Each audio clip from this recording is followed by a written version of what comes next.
Hi mga ka-devotion! Ang Bible reading natin para sa araw na ito ay hango sa pagbabasa ng Matthew 28:19 to 20, kung saan ang sabi, and I read, "Therefore go and make disciples of all nations, baptizing them in the name of the Father and of the Son and of the Holy Spirit, and teaching them to obey everything I have commanded you. And surely I am with you always to the very end of the age." Ang topic po natin ngayon, make disciples. At sa pagbabasa po natin itong Matthew 28:19 to 20, pinapaalalahanan po tayo ng Panginoon na ito ang dapat na focus ng lahat ng Christian churches, ng lahat ng mga Christian pastors, lahat ng mga Christian leaders, ng lahat ng mga Christians, that we make disciples. Now, don't get me wrong, maraming mahalaga na ginagawa ang mga Christian churches. Maraming mahalaga na ginagawang ministries ang mga churches natin. Tulad for example, yung weekly na nagwo-worship services tayo, lalo na tuwing Sunday. Yung ating mga worship ministries, worship teams, dance ministries, yung mga youth ministries, young adult ministries, men's, women's, and so on and so forth. Lahat yan ay importante at mahalaga. Ngunit, pinapaalalahanan po tayo na sa lahat ng mga ginagawa natin sa church, sa lahat ng mga sinasabi nating mahalagang mga ministries natin sa church, wag na wag nating kakalimutan yung inutos sa atin na yun yung dapat nating focus. And that is that we make disciples. At mula po dyan sa Matthew chapter 28:19 to 20, makikita po natin dito na command yan eh. Sabi, go and make disciples. The command na binigay sa atin is to go and make disciples. Makikita nyo yung action na inuutos, yung pinagagawa. Pag sinabing go, ano ba ibig sabihin nun? Di syempre ibig sabihin, lalabas tayo. Hindi lang tayo magkukumpulan sa loob ng ating mga simbahan. Na by the way, again, hindi rin masama yun ha. There's no contest, there is no competition between yung ginagawa natin sa loob ng ating mga simbahan at yung utos na dapat lumalabas. There should no longer be an argument concerning them. However, kailangan talaga tayong mapaalalahanan. No? Kailangan tayong ma-remind na ito yung pinagagawa. May action na pinagagawa sa atin. And that is to go. Ibig sabihin that we go out of our comfort zone at dumiretso tayo sa mga lugar kung saan mamimit natin ang iba't ibang mga tao tulad ng ating mga communities, neighborhoods, yung mga kapitbahay natin, yung mga restaurants na ating kinakainan, mga malls na ating pinupuntahan, dun sa ating mga kumpanya na pinagtatrabawan, mga school kung saan tayo nag-aaral. Kailangan tayo ay may initiative. May word dyan eh. Dapat intentional yung ating pagsunod dun sa command to go. Tapos, again, this may sound so basic and so simple. Pero yun naman talaga dapat ang pagiging isang church, pagiging isang pastor, pagiging isang leader, pagiging isang Christian. Basic at simple yung pinagagawa sa atin. Yung goal is to make disciples. Kaya, ano man ang pangalan ng ating church, ano man yung denomination natin, sino man yung ating pastor, ikaw man yung pastor, sino-sino man yung mga leaders natin, dapat malinaw sa ating lahat, ito yung goal. Sa lahat ng mga activities natin, ito yung goal. Sa lahat ng pinaplano natin sa isang buwan, sa isang taon, ito yung goal. Make disciples. At ang ibig sabihin niyan, pag sinabi natin na making disciples, isama mo na dyan na you are sharing to people about Jesus Christ, the good news, the gospel. Isama mo na dyan na iniimbita mo sila na pumunta sa ating mga Sunday worship services, mga Bible studies, mga cell groups, at iba't iba pang mga Christian activities. Isama mo na dyan na wina-one-on-one mo sila upang sila ay matuto tungkol sa paano ba maging isang believer and follower of the Lord Jesus Christ. At kung malinaw dun sa Matthew 28 verse 19 pa lang yung action, you go. Yung goal, yung make disciples. Malinaw din yung scope. All nations. Na hindi dapat malimit sa mga kalahi lamang natin.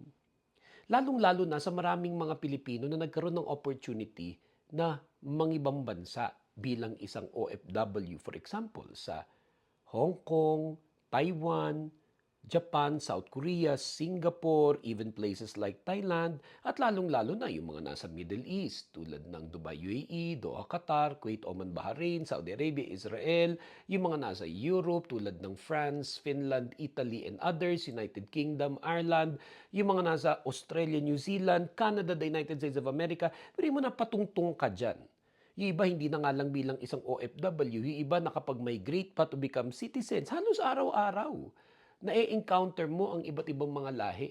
Hindi dapat malimit yung i-disciple natin sa mga kalahi lamang natin. Mas madali lang yun, no? At mas komportable tayo kung kalahi natin.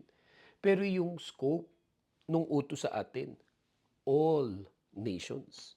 Kaya dapat yun ang ating sundin. What else? Meron siyempreng ipinakita rin sa atin dyan na proseso, no? So, for example, for many people, they begin with praying for those that they would like to disciple. And then they would initiate contact with them. And then they would find opportunities to share the gospel, the good news to these people, and how being a Christian has so much impacted their lives. And then iniimbita mo na pumunta dun sa church. Wina-one-on-one ninyo para matuto talaga sa pagiging isang Kristiyano through the Bible. And then at a certain point, sabi mo, mga 6 months, hindi na siguro aabot pa ng 1 year, china-challenge mo na yun na magpapaptize. Dahil yun yung tus din sa atin, yun yung proseso na eventually aabot ito sa water baptism, baptizing them so that they will become part of our spiritual family. Dahil yung church, hindi siya basta lamang isang organisasyon o asosasyon. Ito ay spiritual family. And we baptize them into this spiritual family in the name of the Father, the Son, and the Holy Spirit. And then may kasunod pa doon, di ba? Baptizing them and teaching them to obey. Kasi yun ngayon yung mangyayari pag nandun na yan sa ating spiritual family. We are teaching them to obey what the Lord has commanded us in Scripture, in the Bible. And obedience brings about transformation and growth, maturity in the life of that new believer or Christian. At ang maganda nito, sa lahat ng mga susunod dun sa utos sa atin ng Diyos, diyan sa Matthew 28:19-20, sa lahat ng yan ang magiging focus nila sa kanilang church. Bilang isang pastor, bilang isang leader, bilang isang Christian, may promise sa atin yung assurance na He will be with us. Yung promise, yung kanyang guarantee, surely I am with you always to the very end of the age. Once again, pinapaalala sa atin na reliable ang Diyos. Inutos niya, go and make disciples. Ngayon, paano ko ito gagawin? Paano ko ito ma-accomplish? May promise siya. I will be with you always to the very end of the age. Sa kasalukuyan, may nagdi-disciple ba sa'yo? May dinidisciple ka ba? Ito ba ang focus ng inyong church? Ito ba ang focus mo bilang pastor? Ito ba ang focus mo bilang isang spiritual leader? Ito ba ang focus mo bilang isang Christian? I pray that eventually ang magiging answer natin dyan ay yes. Yan ang focus namin. Manalangin po tayo sa Panginoon. Aming Diyos at aming Ama, salamat po sa pagkakataon na binigay niyo po sa amin upang kami ay maka-attend nitong devotional video message na ito. Hindi po aksidente na ito po ang aming napanood today. Salamat at nangungusap ka sa amin sa pamamagitan ng iyong mga salita, yang nasa Matthew 28:19-20. Patawarin niyo po kami sa mga panahon na hindi ito ang aming naging focus. Kahit pa nga, alam na naman namin ang verses na yan. Alam na rin namin at madalas nang narinig yung discipleship. Pero sa aming personal at honest na pag-evaluate, nagiging malinaw na hindi naman pala namin ito lubos na nagagawa. Turuan niyo po kami, Panginoon. Tulungan niyo po kami, Panginoon, na magawa po namin ang discipleship. Sa lahat po ng mga nakikinig at nanonood ngayon, na wala pa pong nagdi-disciple sa kanila, dalangin po namin na matagpuan po nila yung makakapag-disciple sa kanila. Kahit pa nga sila ay pastor na at spiritual leader, dalangin ko makahanap sila ng magiging discipler nila, mentor nila, that will equip them, lalo na dahil mahirap din yung pagpapastor, mahirap yung maging isang spiritual leader. Pinagpipray ko din, Panginoon, yung mga bago sa mga churches o kahit pa nga matagal na sa mga churches pero ganun din, wala rin nagdi-disciple sa kanila. I pray na magkatagpuan sila. Yung willing mag-disciple at siya na gustong magpa-disciple. Dalangin ko rin, Panginoon, na sa kanyang paglago sa pagkakaintindi ko ng discipleship, yung siya rin makapag-disciple na makahanap din yung nakikinig nito ng mga madi-disciple din niya sa Panginoong Esukristo. Pinagpipray po namin ngayong iba't ibang mga mukha at pangalan na linalagay mo, Lord, sa aming puso na ma-share namin ng gospel, maaya namin sa church, maaya namin sa mga Bible studies, ma-disciple namin. Lord, we pray for these people.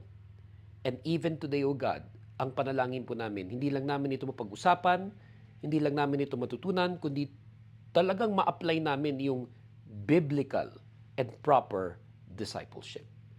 Kayo po ang patuloy na mag-bless about isang nakikinig at nanonood nito as we pray. In the name of the Father, the Son, and the Holy Spirit, in Jesus' mighty name, this is our prayer. And all God's people say, Amen. Salamat po sa inyong panonood nitong devotional video message na ito. At nais ko lamang ipaalala sa ating lahat to always look to Jesus. Let us believe in Jesus for our salvation, for the forgiveness of our sins, for our eternal life, for our relationship with God. Pagpalain po kayo lahat ng ating Panginoon.